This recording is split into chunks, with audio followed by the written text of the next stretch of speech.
ఆ రాజకీయ పార్టీని బేస్ చేసుకుని నిలబడతారా? ఆమె ఏ రాజకీయ చెప్తున్నా అదే చెప్తున్నా కదండి. ఆమె ఇప్పుడు మనం చెప్పలేం కదా. ఆమె తెలుగుదేశం పార్టీలోకి వెళ్తారా, లేకపోతే జనసేనలోకి వెళ్తారా, లేకపోతే బీజేపీలోకి వెళ్తారా, లేకపోతే వైసీపీలోకి వెళ్తారా అని ఆమె నిర్ణయం తీసుకోవాలి. ఇంకా తీసుకున్నప్పుడు అప్పుడు ఆలోచిస్తామండి. ఇప్పుడే మేము నిర్ణయం చెప్పలేం. సో ఇప్పుడు మీ అన్నయ్య శంకర్ కుమార్ గారు కూడా రాజకీయంగా యాక్టివ్ అయినట్టు అనుకోవచ్చా ఈ మీటింగ్ తోటి? యాక్టివ్ ఏముందండి, ఇప్పుడు ఆయన రాజకీయంగా నేను రాజకీయాల్లోకి వస్తాను అనలేదు కదా. సోదరికి మద్దతు తెలిపారు ఆయన. ఓకే, ఆయన మద్దతు తెలిపారు. ఆ ప్రోగ్రామ్ ని డిసెంబర్ 26 రంగానాయుడిని సక్సెస్ చేయమని చెప్పి దాని గురించి ఆయన ఆశకి మద్దతు తెలిపారు మా సోదరికి. అదండి. వంగవీటి రాధా గారికి ఆహ్వానం అందిందా? మీకేమైనా సమాచారం ఉందా? అందింది అని కానీ లేకపోతే అందలేదని కానీ? అది నాకు తెలియదండి. అది నాకైతే తెలియదు. మరి ఈ రోజే కదా ప్రెస్ ముందుకు వచ్చారు. మరి రాధా గారికి మరి ఆహ్వానం వెళ్తుందండి, వెళ్ళకుండా ఉండదు. ఆహ్వానం తప్పకుండా వెళ్తుంది. మరి ఆయన స్టాండ్ ఏంటో తెలియదు. ప్రజెంట్ మాత్రం రాజకీయాలు గడప బయట వరకే. ఇంట్లోకి వచ్చినాక కుటుంబ సభ్యులు మేమందరం ఒకటే.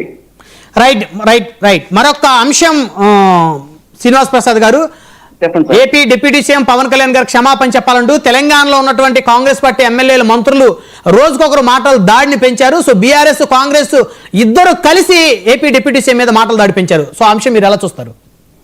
ఇవాళ పవన్ కళ్యాణ్ గారి విషయంలో ఆయన మీద మాటలు దాడి చేయటం అంటే, నేను ఒకటి చెప్తున్నా. ఎవరో వెంకటరెడ్డి కాంగ్రెస్ పార్టీ, కోమటిరెడ్డి వెంకటరెడ్డి గారు కాంగ్రెస్ పార్టీ, లేకపోతే ఇంకో అతను ఎవరో బీఆర్ఎస్ పార్టీ, వీళ్ళు కాదు. వీళ్ళ అధిష్టానం ఉన్నాయి. వీళ్ళ అధిష్టానం చెప్పానండి. పవన్ కళ్యాణ్ గారి గురించి బీఆర్ఎస్ పార్టీ అయితే కేసీఆర్ గారు కానీ, కేటీఆర్ గారు కానీ, కవిత గారు వాళ్ళు మాట్లాడమని పవన్ కళ్యాణ్ గారి గురించి. ఓకే. కాంగ్రెస్ పార్టీ అయితే రేవంత్ రెడ్డి గారిని మాట్లాడమనండి. లేకపోతే అక్కడ డిప్యూటీ సీఎం ఎవరు మల్లు బట్టి విక్రమార్క ఆయన మాట్లాడమండి. వీళ్ళ గురించి మేము పట్టించుకోవాల్సిన అవసరం లేదు. వాళ్ళకి తెలుసు పవన్ కళ్యాణ్ గారిని మనం మాట్లాడితే మన పొయ్యి మనం తోకున్నట్టే, మనం నుంచుని కూర్చుని కూలిపోయినట్టే అంటే వాళ్ళకి తెలుసు అధిష్టానానికి. వీళ్ళు ఈ పిల్ల బచ్చగాళ్ళు ఏదో వాగారని చెప్పేసి దాని గురించి మనం సీరియస్ గా తీసుకోవాల్సిన అవసరం లేదు.